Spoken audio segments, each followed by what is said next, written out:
अज़ीज़ान मन अस्सलाम वालेकुम। हुसन अब्बास तव्हांजे ख़िदमत में हाज़िर आहियां। तरक़ीअ जे नाले ते सिंध जी ख़रीदो फ़रोख़्त जो अमल जारी आहे ऐं उहा सॼे सिंध में उहो अमल जारी आहे। हिन वक़्तु सिंध सरकार कारूंझर जबल जी नीलामी अंदरूनी तौर करे चुकी आहे। उन जो ऐलान बाक़ी रहियल आहे। जेतोणीकि कारूंझर जबल मां 88 खां अवल जेको आहे सो उतां जे पथरनि खे कढियो पियो वञे। उन में तेज़ी 88 खां पोइ आई जॾहिं मरिया त हाकिम अली ज़रदारी साहब वटि उहा लीज़ हुई। उन खां पहिरियां मौजूदा MPA साईं कासिम सूमरो साहब, उन जे वालिद साहब जेको आहे उहो उन पथरनि जो गैर क़ानूनी तौर ते कारोबार कंदा रहिया। अॼु बि साईं कासिम सूमरो साहब जेको नंगर पार्कर जो MPA आहे उहो उन जे कारोबार में जेको आहे सो अॻियां आहे ऐं उहो ॾाढो बहितरीनु कारोबार आहे। उन में हू पाण किरोड़ अरबपति आहे। उन जी संगत बि ख़ुशि आहे ऐं हाणे जेको आहे सो सिंध सरकार उन में तेज़ी आणे छॾी आहे।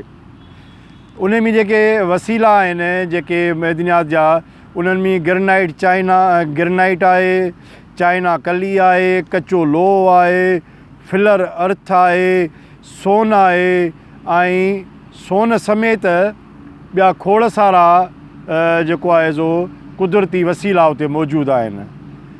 सिंध सरकार चवे थी त जेके उते जूं जेके कंपनियूं आहिनि उहे ख़्यालु रखनि जबल जे कुदरती हुस्न जो। इहा ॻाल्हि त अकुल खां आरी आहे त जेके कंपनियूं जबल जे कुख खे चीरे ऐं उतां जेके आहे सो उतां दौलत कढंदियूं, उहे जबल जे हुस्न जो भला कहिड़ो ख़्यालु रखंदियूं? उहे जबल जे पखियुनि जो, वणनि जो, टिणनि जो कहिड़ो ख़्यालु रखंदियूं? ऐं जिथे बि मल्टीनेशनल कंपनियुनि पंहिंजा ख़ीमा खोड़िया आहिनि, उहे इलाइक़ा मक़ामी माण्हुनि जे लाइ हमेशह नवगो एरिया बणिया आहिनि। त पोइ कीअं थो चई सघिजे त उहे जेके कंपनियूं आहिनि उहे मक़ामी माण्हुनि खे उते जॻहि ॾींदियूं, उन्हनि खे नौकरियूं ॾींदियूं, उन्हनि खे सहूलियतूं ॾींदियूं। असां हाणे त ॾिठो आहे त थर में एंग्रो कंपनी जेका आहे उन मक़ामी माण्हुनि खे स्वीपर जूं नौकरियूं ॾिनियूं आहिनि, ड्राइवर क्लीनर जूं नौकरियूं ॾिनियूं आहिनि, सफ़ाई जूं नौकरियूं ॾिनियूं आहिनि ऐं तरक़ीअ जे नाले में ॻोठ, क़ब्रिस्तान ऐं सभु आसार उन्हनि ड्राहे छॾिया आहिनि। त हाणे मूंखे सम्झ में नथो अचे त उते जिथे सनतूं लॻंदियूं उते सियाहत कीअं महफ़ूज़ रहंदी। जिथे सनतूं लॻंदियूं उते मोर, पखी, जबल कीअं महफ़ूज़ रहंदा।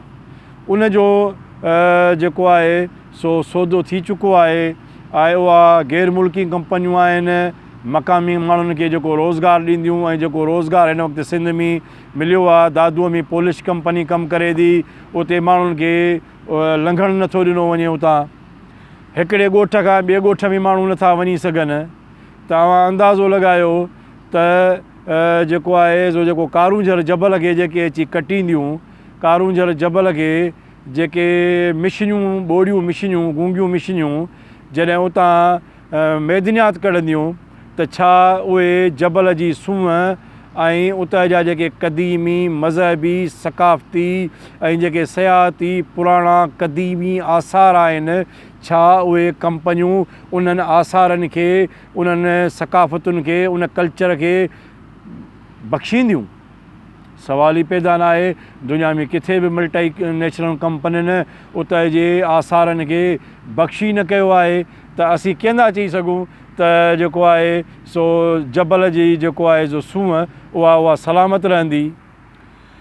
असां कीअं सम्झूं त इहा मल्टीनेशनल कंपनियूं जेके आहिनि से कारूंझर जे मौजूदु जेको आहे सो धिंगाणो, कारूंझर ऐं सुंदर ॿेला जेके आहिनि उहे बख़्श कंदियूं? अॻे ई सिंध में वणनि जूं वाढियूं हलनि पियूं। सॼी सिंध जो जेको मौसमी तब्दीलियूं आहिनि उन्हनि अॻे ई तबाहियूं आंदियूं आहिनि।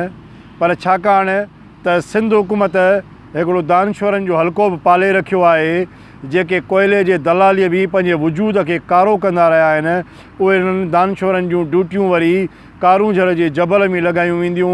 उहे माण्हुनि खे उज़र ॾींदा, गीच ॻाईंदा, उते फाउंडेशनूं ठहंदियूं। पोइ उते वरी जेको आहे सो मक़ामी माण्हुनि खे उते तरबियत ॾिनी वेंदी, पटे वाली स्वीपर जी हुज़ूरीअ जी। ऐं आऊं छा सम्झां, तव्हां सभु सिंधी माण्हू सम्झो था त जेको उन कारूंझर जो हशर थींदो, उहो हशर बि जेको आहे सो ओड़ो ई थींदो जेको कराचीअ जो थियो आहे। ऐं जेको